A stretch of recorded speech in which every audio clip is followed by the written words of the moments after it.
Salut, c'est Rado, je suis content de vous retrouver pour la mise à jour des zones d'accumulation rationnelle pour l'or et pour l'argent. Je vous rappelle que ce format n'est pas destiné aux traders, il est destiné à ceux qui veulent investir, diversifier dans l'or, acheter 5, 10, 15% de leur portefeuille en métaux précieux et cette méthode vous permettra d'en acquérir au prix le plus faible. Alors on va commencer par les actualités comme d'habitude, les actualités de l'or et de l'argent que j'ai trouvé pour vous. Première actualité, elle explique en fait l'attaque baissière qu'il y a eu sur l'argent. Je vous la montre rapidement.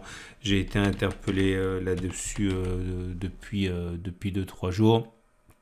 Comme vous le savez, l'attaque a été féroce et les demandes sont nombreuses pour expliquer cette baisse. On y reviendra plus tard, de près de 10% depuis les plus hauts du 4 mai. Donc la raison est à chercher du côté des chiffres chinois essentiellement. Bon, pas que ça naturellement, mais essentiellement puisque les chiffres de la croissance économique chinoise ont été un petit peu plus faibles que ce que l'on espérait. Et à partir de là, étant donné que l'argent a une connotation industrielle plus forte que l'or, eh bien c'est l'argent qui a payé le prix et qui a baissé, on l'a dit, de 10% depuis les plus hauts. Deuxième actualité que j'ai trouvée pour vous, très intéressante, elle nous vient du magazine, enfin de son équivalent internet, Forbes, le très sérieux Forbes, qui nous divulgue les résultats d'un sondage qui a eu lieu spécifiquement aux États-Unis et qui montre que le sentiment pro-or se développe. En tout cas, cela fait plus de 10 ans que le sentiment pro-or n'a pas été aussi fort. Le sentiment en question a doublé depuis 2012. La question était de savoir quel était l'investissement le plus sûr pour le long terme, et c'est maintenant l'or qui passe devant les actions. Excusez du peu quand on sait l'histoire d'amour que les Américains vouent à la bourse. Et pour la première fois depuis 2013, la réponse a été l'or devant les actions. Troisième actualité que j'ai trouvée pour vous très intéressante, c'est des fondamentaux, mais quand même ça peut nous aider puisque la question est de savoir quand devriez-vous investir en or et quand ne devriez-vous pas investir en or. Et ça passe en revue les différentes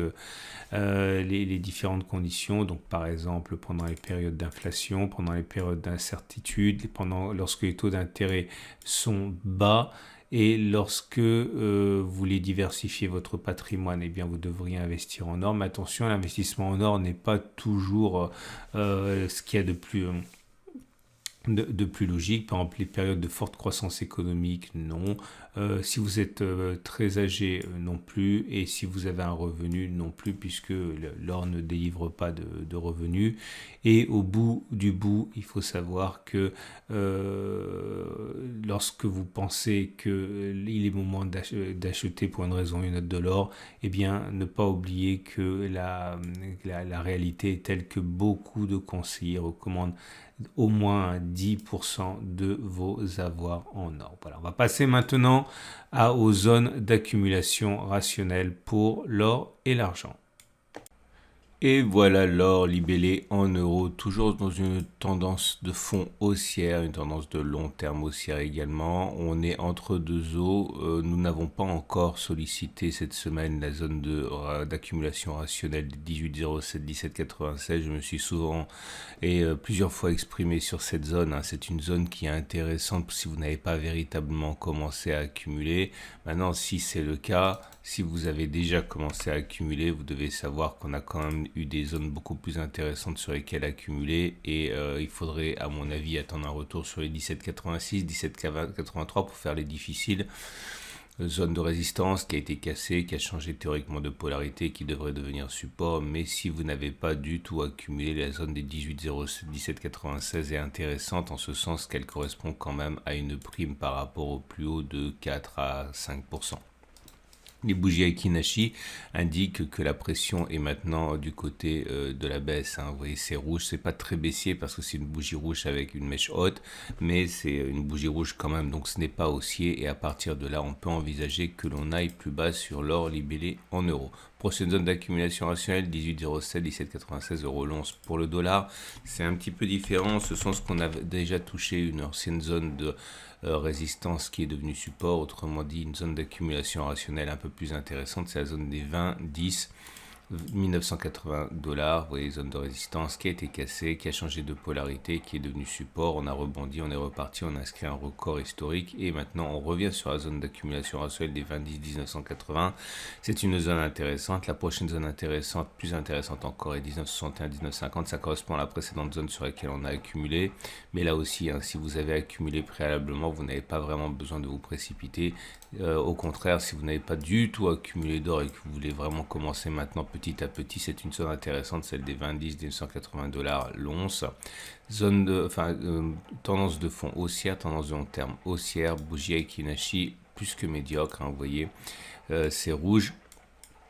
Et c'est pas la première bougie rouge, hein, c'est la quatrième.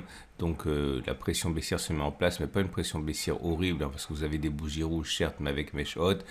Donc c'est plutôt de la défiance qu'autre chose, mais il est clair qu'avec une telle bougie, il est plus plausible que l'on aille plus bas, plutôt que l'on ait fait les plus bas. Et pour l'argent, on l'a vu, l'argent martyrisé.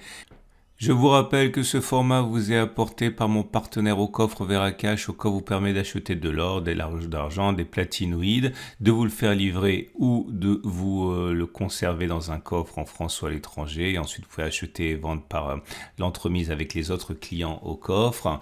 Et vous avez également Veracash, un produit exceptionnel, donc de l'or, de l'argent acheté, mais vous y adossez une carte Mastercard classique. Comme ça, si l'or et si l'argent montent, eh bien vous pouvez tout simplement dépenser plus avec votre carte. Ce sont des sponsors, n'hésitez pas à cliquer sur le lien en dessous pour aller visiter leurs produits, parce que c'est exactement ce qu'il vous faut. Je le répète, ce sont des sponsors, notamment à cause de son côté industriel, et vous voyez qu'on s'approche de l'objectif. Regardez, je le dis, je le répète, hein, on a pris 26% entre début mars et les plus hauts. Dans ce genre de configuration où la hausse est funiculaire, il est classique de retracer 50%, voire 61,8% de la hausse. Autrement dit, ça correspondrait à un retour.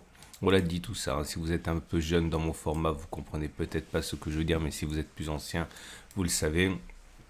Retourner sur 51,8% ici à 21,2, voire 61,8% du retracement à 20,6 serait classique. Donc oui, on est sur zone d'accumulation rationnelle maintenant, hein, puisque c'est une zone de congestion. Ici, vous voyez, ça a été une résistance qui a provoqué un repli. On l'a cassé, ça a changé de polarité.